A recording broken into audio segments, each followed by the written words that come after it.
Right now, adoption is a hot topic, and I mean software adoption. But it seems like companies all the time are asking me about this and how they can improve their process. But Charles, how can you ensure adoption of the platform?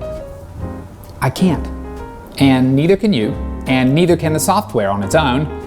You need it to come together. It needs to be collaborative. Also, you say, well, I want something simple and intuitive. That's all in the eye of the beholder. What's simple for one of you is complicated for the person sitting next to you. The only way to get through that is to get hands-on with it from day one.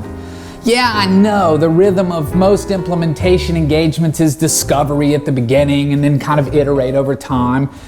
That's okay as long as I think you're using it hands-on. For example, here at KLIQXE, we go hands-on day one with users because adoption is a part of what we want to achieve.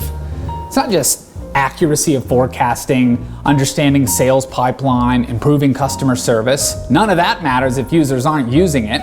So we get people on board with a beta version. We break them out into teams and we let them actually use it in a role play scenario. What's working, what's not working, now let's make adjustments. They've already seen the system day one. Makes it a lot easier when they start testing it and going live later. Get in early. Good luck with adoption in your digital transformation journey.